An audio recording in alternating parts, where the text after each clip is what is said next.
Good morning, Mr. Albert, and welcome to our morning show, which we calling the Unpacked. Good morning, sir. Good morning, Edwin. How are you this morning? Doing just fine. Great. So today we want to, like the program states, we are unpacking. So you've been a tobacco advocacy, fighting or looking at the issues to do with tobacco. We'll try to unpack why are you really looking for this tobacco bill to be passed? What's really the essence of it? Well, maybe let's first of all start from the beginning, just to put it in context. Tobacco is an epidemic. So the nations of the world in the early 2000s, I think of 2002, 2003, they saw that tobacco was causing a problem amongst these populations. A lot of people were dying from smoking. In fact, 8 million people globally were dying as a direct result of tobacco. And here in Zambia, a study was undertaken, and it was discovered that more than 7,000 people die every year as a direct consequence of tobacco. And it was found that tobacco use is the single leading cause of premature death. Yeah, so a study was undertaken for Zambia. Globally, more than 8 million people dying. And then a study was undertaken like this for the Zambian situation. Mm-hmm. And then it was discovered that more than 7,000 people die every year as a direct consequence of tobacco smoke. And it was further discovered that 800 people also die as a direct consequence of secondhand smoke. Even people that don't smoke, somebody just passing by, another person is smoking, they inhale that smoke, and then they develop ailments that lead them to their grave. And so tobacco consumption is the single leading cause of premature death in Zambia.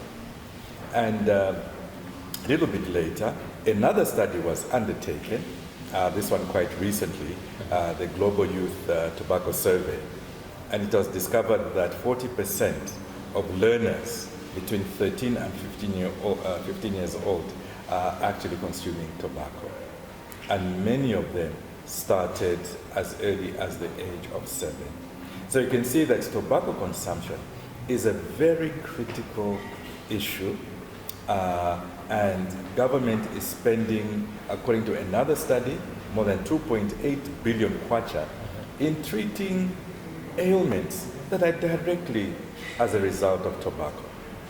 And so the study showed that the so-called economic benefits of tobacco don't match up to what Zambia is spending. In other words, the deaths, loss of productivity, children getting addicted, all of that outweighs any perceived benefits of tobacco consumption. And perhaps I can use this opportunity, Edwin, just to clarify that there is no safe level of use of tobacco. You cannot say, I'll use it a little bit, or once you take it, you get addicted.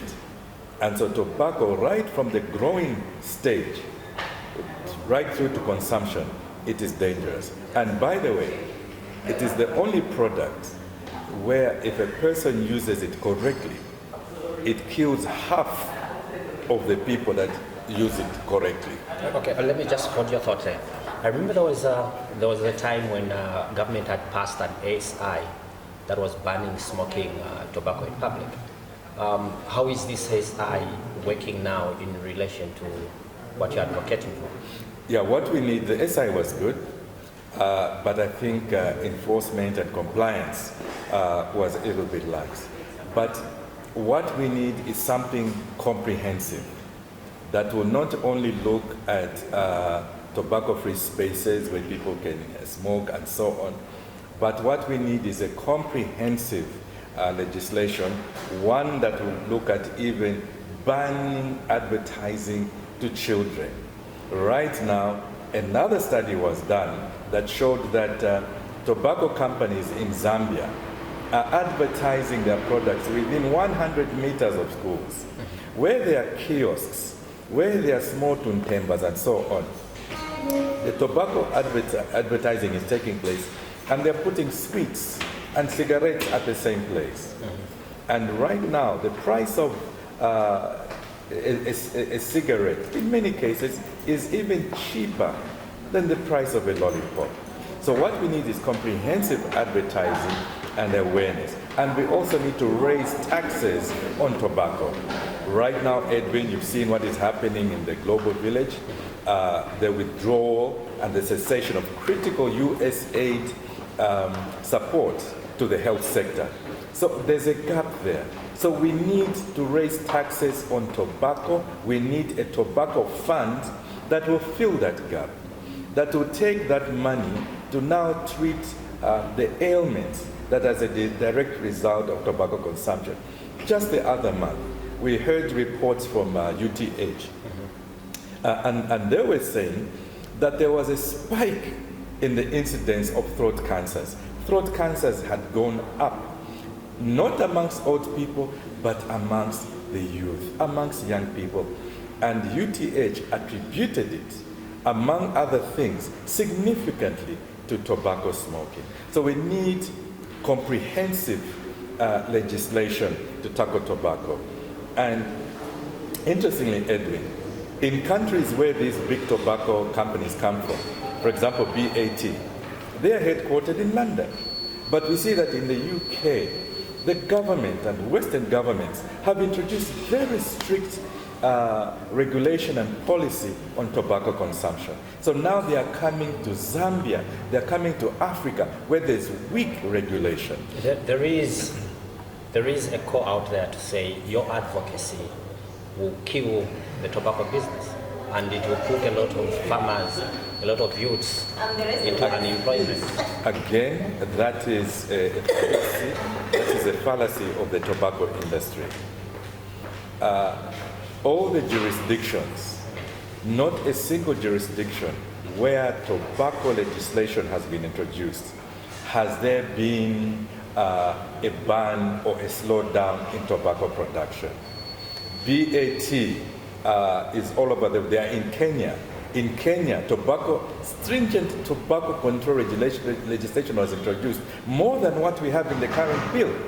But there they are. They're still thriving in Kenya. And there are many other examples. So you see, Edwin, this is a tactic by the tobacco industry to misinform, and by misinforming, delaying and derailing tobacco control legislation. No wonder Zambia ranks very highly, unfortunately, on the tobacco industry interference index. Why? Because of the lies and the propaganda that the tobacco industries, these companies are actually bringing out. And perhaps here, let me just address them directly. According to the Big Tobacco Tiny Target Survey that was conducted, an observational survey, it was observed that the tobacco companies are advertising their products deliberately near schools. And 60% of that product was from BAT.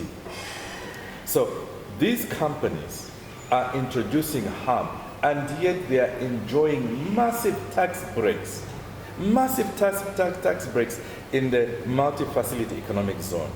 Why can't we use the multi-facility economic zone to set up pharmaceutical companies? Why should they enjoy taxes, ridiculous taxes, fiscal and non-fiscal incentives, just to produce a product that kills our children? So this is why we're agitating. This is a matter of life and death. Zambia's future is going up in smoke. And that's why we need urgent legislation of the Tobacco Control Bill in accordance with the provisions of the WHO FCTC. Okay, one last issue. Youths out there and many others, when you talk of tobacco, obviously they look at cigarettes.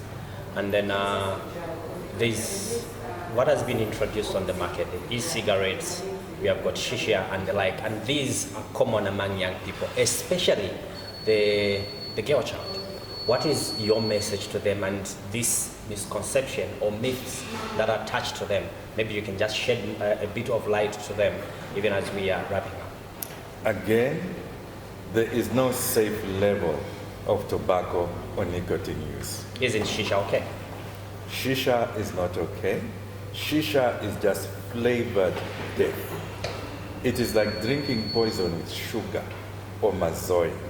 It ends in death. A study was done by the WHO, the World Health Organization, and it demonstrated that a 20 to 60 minute session of shisha smoking through that pipe is equivalent to smoking 100 cigarettes. Not one cigarette, 100 cigarettes. All that flavor just masks all those chemicals going into the lungs, into the bodies of the people that take it.